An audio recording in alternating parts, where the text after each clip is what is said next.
여러분들 혹시 세금에 대해서 어떻게 생각하고 계신가요? 세금 대한민국 국민이면 당연히 내야 하는 거지. 국가 운영부터 우리가 누리는 복지까지 다 세금으로 하는 거잖아. 뭐 이렇게 생각하고 계신 분들이 많으실 텐데요. 네, 그렇습니다. 여러분들도 잘 아시다시피 세금이란 국가나 지방자치단체가 필요한 경비로 사용하기 위해 국민이나 주민에게 강제로 걷어들이는 금전을 말하죠. 그리고 정부가 운영하는 많은 사업이 이 세금으로 이루어지고 있잖아요. 그러다 보니 많은 사람이 이런 세금의 필요성을 인지하고서 제대로 납부를 하고 있지만 자기만 하는 이기적인 사람들이 아몰랑하고 세금을 안 내는 경우도 있다고 합니다. 그런데 여기서 문제는 그렇게 체납된 금액이 너무 많아. 아니 2022년 12월 15일에 국세청이 발표한 명단에 적힌 금액만 수조 원이 넘고, 심지어 그 명단에는 이름만 들어도 다 알만한 아주 유명한 래퍼를 포함해 많은 사람이 포함되어 있다고 하죠. 아무래도 이렇게 유명 연예인까지 세금을 안 내는 상황이다 보니 정부는 체납된 금액을 받기 위해서 체납 기동팀을 운영하고 있다고 하는데요. 체납 기동팀은 체납자의 집을 찾아가서 집안을 수색하고 압류를 진행한다고 합니다. 하지만 이 과정에서 체납자가 비협조적으로 나오는 건 기본이고, 별의별 장소에 금품을 숨겨놓고 있어서 애를 먹고 있다고 하죠. 그리고 여기서 또 큰 문제는 이렇게 열심히 하더라도 체납자들에게 징수하는 돈이 얼마 안 된다는 겁니다. 체납자가 많다 보니 대부분의 돈은 징수하지 못하고 있다고 하고, 체납금에는 소멸시효라는 게 있어서 일정 기간이 지나면 체납금이 없어지기 때문에 징수하지 못하게 된 금액이 어마어마하다고 하는데, 자 그럼 늘의 급함을 유명 연예인도 전번은 승리한다 라고 믿고 있는 해도 넘어온 세금 체납자 편 지금 바로 시작합니다. 2022년 12월 15일 국세청에서 고액 상습 체납자 명단을 공개했습니다. 여기서 말하는 고액 상습 체납자란 1년이 넘는 기간 동안 2억 원 이상의 국세를 내지 않은 사람을 말하죠. 국세청은 2022년 3월 고액 상습 체납자에게 명단을 공개하겠다는 사전 안내를 했는데요. 하지만 이 공지를 보고도 많은 사람이 세금을 납부하지 않았고 결국 이들의 명단을 공개하게 되었죠. 여러분은 지금 세금을 납부하지 않았습니다. 명단 공개하기 전에 빨리 납부하는 게 좋을 겁니다. 아니 돈이 없는데 어떻게 세금을 내라는 거야? 그 돈 가져가면 우리는 뭐 먹고 살라고? 무슨 말도 안 되는 소리입니까? 돈을 그렇게 벌어놓고 그거 낼 돈이 없다는 게 말이 된다고 생각하세요? 아이고 힘없는 사람 돈이나 뜯어가는 악당 같은 새끼들, 이놈들이 죄 없는 국민 잡는다. 오케이 확인, 어쩔 수 없네요. 명단 공개하겠습니다. 국세청은 뭐 이런 식으로 세금 안 낼 거야 배째 라고 했던 체납자들을 공개해버립니다. 그런데 여기서 문제는 배째라는 사람들이 생각보다 많아도 너무 많아. 아니 공개한 명단 인원만 봐도 개인은 4,423명이고 법인은 2,517개나 된다고 하니까, 그리고 여기에는 그들의 이름은 기본이고 체납액과 주소 그리고 직업까지 공개되어 있다고 하는데, 이 중에는 이름만 들어도 알만한 유명인이 있었다고 하죠. 바로 래퍼 도끼.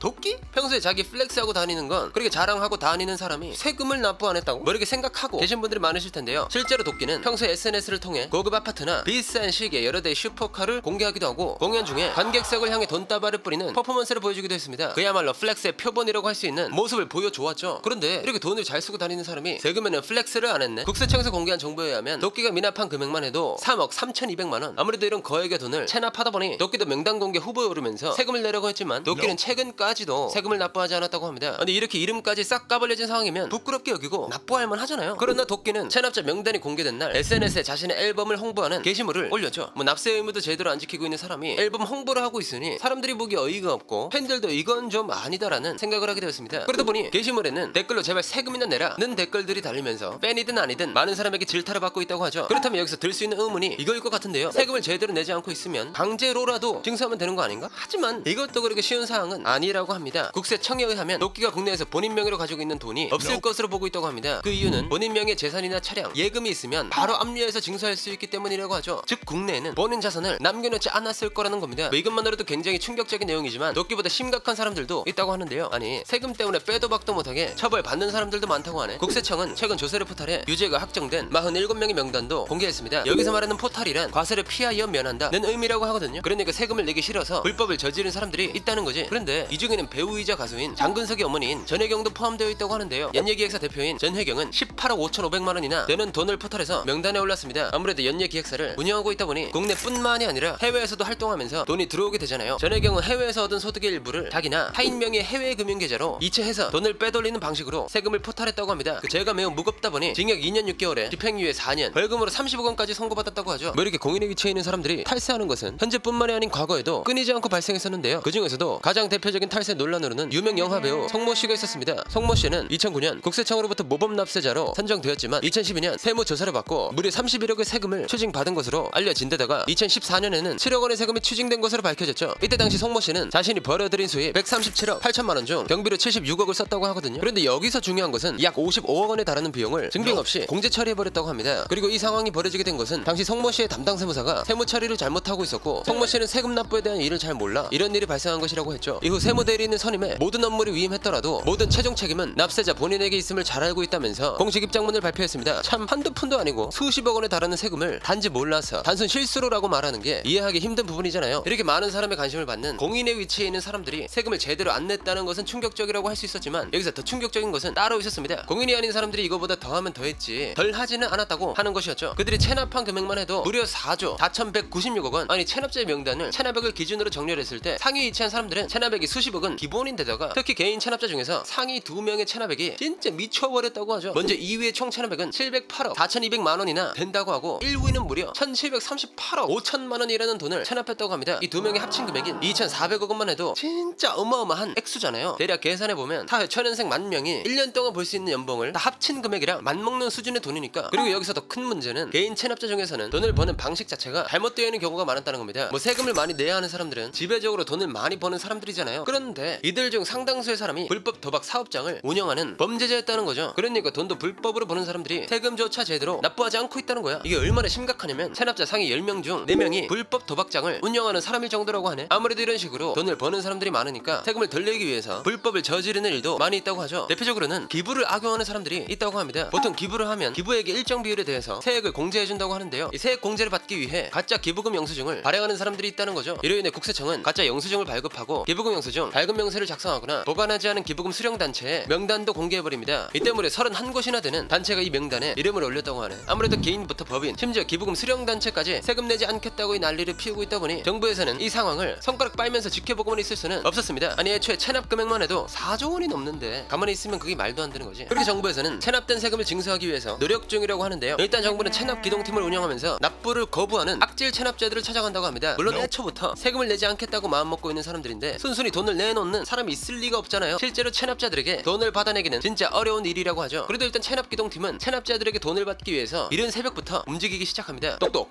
계십니까? 체납 기동팀에서 나왔습니다. 세금을 좀 많이 안 내셨던데 문 좀 열어보세요. 여기 그런 사람 없습니다. 아무래도 집 잘못 찾아오신 것 같은데 그만 돌아가시죠. 자꾸 그런 식으로 나오면 그땐 내가 깡패가 되는 거야. 이러면 우리도 대접 못해줘. 야 빨리 이리 와서 문 따. 아니 이놈들이 이게 무슨 짓이야? 너희 그 뭐야 그래 영장 있어? 없으면 주거 침입죄로 신고할 거야. 뭐 이렇게 체납자 집에 찾아가더라도 문을 열어주지 않는 게 일상인지라 강제로 문 따고 들어가는 경우도 많다고 합니다. 뭐 지방세 징수법에 의하면 세무 공무원은 필요에 따라 체납자의 문이나 금고를 열 수 있다고 하죠. 오케이 일단 경찰이 폐하에 체납자 집 문 따고 들어갔어. 이제 돈만 받아내면 깔끔하게 마무리 되겠구나 싶었지만 정말 아쉽게도 힘들게 문을 열고 들어가도 그들을 맞이하는 건 체납자가 아닐 때가 많다고 합니다. 주로 체납자의 가족이나 이혼한 남편 혹은 아내가 노동동장 한다고 하죠. 그러니까 체납자는 집안 어딘가에 숨어 있거나 이미 다른 곳으로 도망쳤다는 건데 이때 체납자가 없다고 해서 그냥 돌아갈 체납기동팀이 아니었습니다. 만약에 체납자가 이혼한 상태라면 일단 집을 살피면서 이들이 어디로 숨었는지 또는 혹시라도 이곳에 살고 있지는 않은지 증거를 찾는다고 하죠. 왜냐? 그 이유는 이혼만 하고 배우자의 명의로 구매한 집에서 함께 사는 경우가 많기 때문이라고 하니까. 그렇게 증거를 어떻게든 찾아내서 체납자를 잡았다. 그럼 바로 체납자에게 체납액을 고지한 뒤 가택을 수색하고 물품 압류를 진행할 거라고 알린다고 합니다. 이후에는 본격적인 압류품 수색에 들어가게 된다고 하는데 이때 체납자나 그 가족들은 OMG를 외치면서 체납기동팀에게 막 화를 낸다고 하죠. 하지만 그러거나 말거나 체납기동팀은 집을 수색하면서 돈이 될 만한 것들을 찾습니다. 일단 고가의 기금소, 명품 가방 등은 기본적으로 압수하는 것들이고 구석구석 뒤지다 보면 생각지도 못한 장소에서 돈이 나오네. 아니 저기 구석에 박혀있는 항아리 안에서 돈 뭉치가 나오질 않나. 애물 단지처럼 모셔둔 밥솥 아래 현금이 있질 않나. 심지어 화장실 천장에서 금덩어리가 나오는 등 세금 체납자들의 숨바꼭질 실력이 장난이 아니라고 하죠. 그러다 보니 체납자가 숨겨놓은 재산을 찾기 위해 국민의 신고를 받고 있다고 합니다. 체납자가 제3자나 친인척의 명의로 숨겨놓은 재산을 신고하면 징수금액에 따라서 최대 30억 원까지 포상금을 지급하고 있다고 하죠. 이렇게 신고자의 신고와 체납 기동팀의 노력으로 찾은 재산은 체납금액 내에서 모두 압류된다고 하는데 이때 압류된 물품들은 전문 감정사를 통해서 진품과 가품을 구별하고 진품일 경우에는 공매 처분을 진행하게 된다고 합니다. 공매에는 일반인들도 참여할 수 있고 공매 금액은 체납 금액이 충당된다는 거죠. 하지만 아무리 체납 기동팀들이 열심히 뛰어다녀도 체납액을 전부 징수할 수는 없다는 것이 현실이라고 합니다. 아무리 노력해도 고액 상습 체납자에 대한 징수율은 2019년부터 2021년까지 약 4.9% 정도밖에 안 되는 데다가 아니 이게 무슨 일이야. 세금 체납자에게는 소멸시효라는 게 있네. 여기서 말씀드린 소멸시효란 권리자가 자신의 권리를 행사할 수 있는데도 일정 기간 권리를 행사하지 않은 경우에 그 권리를 소멸하는 제도라고 합니다. 그리고 고액 상습 체납자 중 5억 원 미만은 소멸시효가 5년, 5억 원 이상은 10년이라고 하죠. 그러니까 이 기간이 지나면 세금을 내지 않아도 된다는 거지. 이로 인해 체납자들은 그 많은 돈을 낼 바에야 소멸시효까지 전부 하겠다는 아주 못된 생각을 하게 되는 경우가 있는 것 같습니다. 뭐 이런 나쁜 놈들이 정당한 처벌을 받으면 당연히 좋겠지만 실상은 그렇지 않다고 하는데요. 2017년부터 2021년까지 5년 동안 고액 상습 체납자 명단에서 소멸시효가 지나 삭제된 인원만 29,505명이라고 합니다. 이건 고액 상습 체납자 명단에서 삭제된 인원 중 약 90%나 되는 비율이라고 하죠. 그런데 삭제된 체납액만 해도 무려